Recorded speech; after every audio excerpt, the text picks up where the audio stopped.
जिंदा शाह मदार के उर्स के मौके पे तख्त पर आकर के बैठ गए हैं गद्दी नसीन सिलसिला मदारिया के। और यहाँ पर देखिए चादर लेकर के लोग तवाफ कर रहे हैं। पे देखिए अकीदत के तौर पे तलवार उठा रहे हैं भाई।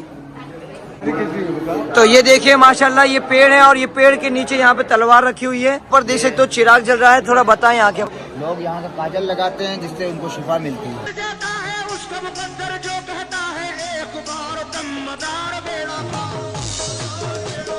तवाफ़े कबूल बिल इत्तिफाक हराम है, इसमें कोई दूसरी राय नहीं है। कब्रों को सजदा करना और कब्रों का तवाफ करना बिल इत्तिफाक हराम है। ये मज़ार भारत के सूबे उत्तर प्रदेश के अंदर मौजूद मगनपुर में मौजूद बहाउद्दीन जिंदा शाह मदार से मंसूब है, जिसे जानबूझकर खाना कबा की तरह 4 कोनों और काले रंग की चादर से ढककर इस पर एक गुंबद बना दिया गया। और ऐसा इसलिए किया गया है कि लोग इसे खाना कबा की तरह चक्कर लगाकर इसका तवाफ कर सकें। मुझे पता है कि आपको भी मेरी तरह देखकर आंखों पर यकीन नहीं आएगा, पर यह हकीकत है। लोग यहाँ पर मन्नतें हासिल करने के लिए अल्लाह को छोड़कर इस इमारत के अंदर दफन एक इंसान की कब्र का तवाफ करते हैं। बिल्कुल इसी तरह से दरबार पर एक बड़ी तलवार को भी रखा गया है, जो कि काफ़ी वजनी है और इसके बारे में मशहूर है कि जो भी इसे उठाकर जो भी मन्नतें मांग ले इस दरबार पर वो ज़रूर पूरी होती हैं। आपको क्या लगता है कि इन लोगों ने खुद कभी दिमाग लगाकर दीन को पढ़ा और इसको समझा होगा?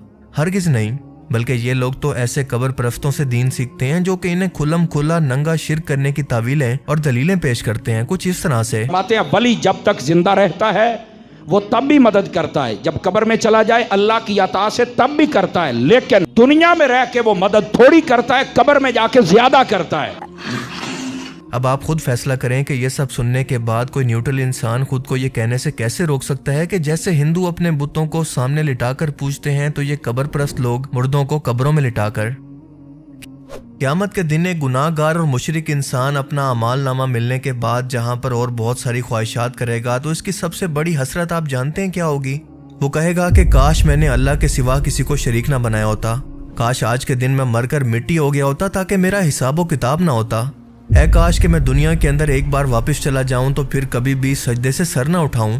पर अल्लाह फरमाता है कि ये वो दिन होगा जब लोगों को सिर्फ इनके अमाल ही फायदा देंगे, ना किसी की सिफारिश काम आएगी, ना किसी की दोस्त और ना कोई तावीलें।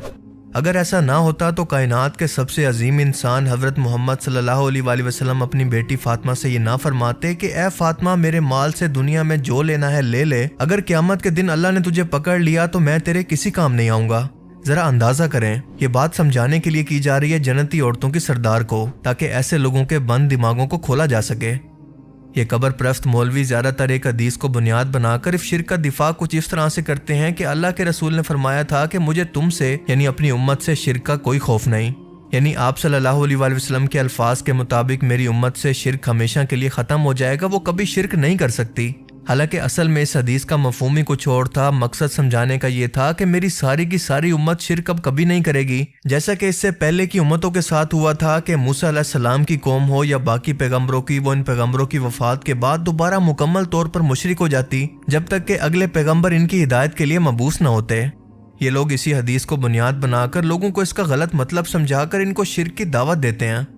रसूलुल्लाह सल्लल्लाहु अलैहि वसल्लम का फरमान था कि मेरी उम्मत के अंदर एक गिरोह हमेशा हक पर कायम रहेगा, एक गिरोह ना कि एक फिरका।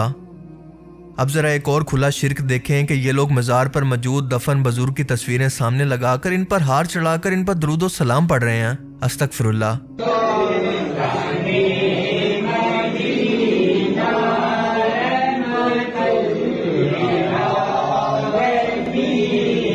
अल्लाह के रसूल सल्लल्लाहु अलैहि वसल्लम ये बात जानते थे कि ये अमल शिर्क की शुरुआत है और शुरू से ही ऐसा होता है कि किसी भी पैगंबर या नेक शख्स की वफात के बाद इसके मानने वाले इस बुजुर्ग की तस्वीरें लगाकर या फिर इसका दरबार बनाकर इसकी पूजा शुरू कर दिया करते हैं। सही मुस्लिम 1182 और सही बुखारी 1341 के अंदर बयान होता है कि अल्लाह के रसूल सल्लल्लाहु अलैहि वसल्लम बीमारी के आखिरी अयाम के अंदर थे। आपकी 3 बेगमात हजरत आयशा, उम्मे हबीबा और सईदा उम्मे सलमा आपस के अंदर बातें कर रही थी कि जब हम लोग हबशा हिजरत करके गए थे तो वहां पर हमने मारिया नाम का एक चर्च देखा था जहां पर कुछ तस्वीरें लटकी हुई थी। अल्लाह के रसूल ये बात सुनकर इस बीमारी और तकलीफ के आलम के अंदर उठकर बैठ गए और फरमाया कि यही तो इन लोगों की खराबी थी कि जब इन लोगों के अंदर कोई नेक शख्स फौत हो जाता तो इसकी तस्वीरें और इसकी मूर्तियां बनाकर वहां पर सजदे शुरू कर देते। क़यामत के दिन ये लोग बदतरीन मखलूक बनाकर उठाए जाएंगे। आपने मजीद फरमाया कि अल्लाह की लानत हो यहूद व नसारा पर जिन्होंने अपने नबियों की कब्रों को सजदागाह बना लिया। अल्लाह अकबर। क्या आज वही दौर नहीं है जब इन कब्र परस्तों और हिंदुओं के अंदर फर्क तक करना मुश्किल हो गया है? लेकिन अगर आपको फिर भी यकीन ना आए तो जरा ये वीडियो देख लें कि भारत के अंदर एक बुजुर्ग की कब्र पर शेख अब्दुल कादिर जिलानी रहमतुल्लाह अलैह की मूर्ति बनाकर इसे गुस्ल दिया जा रहा है। बिल्कुल ऐसे ही जैसे हिंदू अपने खुदाओं की मूर्तियों के साथ करते हैं, इन्हें पानी और दूध से गुस्ल देते हैं, इन पर नजराने, चढ़ावे और चंदे लुटाते हैं। उम्मुल मोमिनीन हजरत आयशा रज़ियल्लाहु तआला अन्हा फरमाती हैं कि अगर हमें यह खौफ ना होता कि अल्लाह के रसूल की कब्र पर सजदे शुरू हो जाएंगे तो मैं इस कब्र को हमेशा के लिए आम लोगों के लिए खुला छोड़ देती। अब यहाँ पर मेरा ये सवाल है कि अगर रसूलुल्लाह सल्लल्लाहु अलैहि वसल्लम की उम्मत से शिर्क हमेशा के लिए खत्म हो गया था जैसा कि ये मौलवी बयान करते हैं, तो हजरत आयशा को उम्मत से किस शिर्क का खौफ था? आज भी सुन्नियों के अंदर कादियानी जो कि खत्म नबूवत के इनकारी हैं और शियों के अंदर नाउजुबिल्लाह अली अल्लाह कहने वाले नुसैरी फिरका के लोग मौजूद हैं। अगर शिर्क हमेशा के लिए खत्म हो गया है तो ये लोग कौन है फिर? जो कुछ आज कब्रों पर हो रहा है वो सब कुछ क्या है? अब जरा इस वीडियो के अंदर इन दोनों लोगों की बातें सुनकर इनके अंदर फर्क तलाश करने की कोशिश करें कि इनके अंदर हिंदू बुत परस्त कौन है और मुसलमान कौन। और बड़ी खूबसूरत बात यह मशहूर है कि अगर कोई दिल में तमन्ना है और अगर इस पत्थर को उठाया जाए तो तमन्ना अगर पूरी होनी है तो ये पत्थर आसानी से उड़ जाता है। उष्ट देवता भगवान शिव और माँ काली के दर्शन के बाद आप मंदिर परिसर में चमत्कारी पत्थर को देख सकते हैं। मान्यता है कि इस पत्थर को उठाने वाले की मनोकामना पूरी होती है। मुझे बता रहे थे इस्लामी भाई कि 10-12 साल का बच्चा अपने वालिद साहब के साथ यहाँ आया, बच्चे से ये पत्थर आसानी से उड़ गया। अगर 11 बंदे इसके नीचे उंगली रखें और किसी भी अल्लाह के वली का जो है ना वो दिल में तसव्वुर करे तो ये उठ जाता है। अगर ये करामत है तो दज्जाल की करामतें देखकर इन लोगों की क्या हालत होगी आप तसव्वुर कर सकते हैं। यकीनन ये लोग सबसे पहले उसको बुजुर्ग कहकर सजदा करेंगे। ये राजस्थान के इलाके जोधपुर का एक मंदिर है जहां पर पूजा करने वाले और कोई नहीं बल्कि खुद मुसलमान हैं। जी हाँ, मुसलमान जो नस्ल दर नस्ल यहाँ पर ऐसे ही पूजा करने आते रहते हैं। यकीन ना आए तो आप खुद सुन लें। जोधपुर का एक ऐसा मंदिर जिसमें माँ दुर्गा की पूजा मुस्लिम करते हैं। जी हाँ, आपने सही सुना। इस मंदिर में माँ दुर्गा की पूजा करने के लिए मुस्लिम पाकिस्तान से आते हैं और इस मंदिर के पुजारी भी मुस्लिम हैं, जिनका नाम है जलालुद्दीन खान और इनका परिवार 13 पीढ़ियों से इस मंदिर में पूजा करते आ रहे हैं। ये अहले तशी हजरात इमाम हुसैन अलैहिस्सलाम के रोजे पर हाजिरी देने के लिए किसी कीड़े की तरह पेट के बल घसीट घसीट कर यहाँ पर पेश हो रहे हैं, बिल्कुल हिंदुओं की तरह। इन लोगों को ये हुक्म किसने दिया? अल्लाह ने, रसूलुल्लाह ने, या फिर साहबा ने अपनी जिंदगी के अंदर ऐसी कोई बिदत की है? अगर नहीं तो ये लोग आखिर सोचते समझते क्यों नहीं है? क्यों अपनी आखिरत बर्बाद करने पर तुले हैं?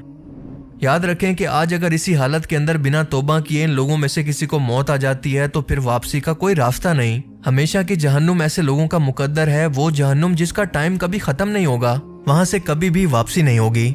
मौत से पहले तक अभी भी वक्त है कि हम लोग समझ जाएं, इससे पहले कि बहुत देर हो जाए। अल्लाह ताला हमें समझने की और नेक अमल करने की तौफीक अता फरमाए, आमीन। अगर आपको इस वीडियो से कुछ नया जानने को मिला तो इसे ज़रूर लाइक कीजिए और अब मैं मिलूंगा आपसे एक ऐसी ही नई इंटरेस्टिंग वीडियो में। तब तक के लिए अपना बहुत सा ख्याल रखिएगा। Thanks for watching this video. अल्लाह हाफिज़।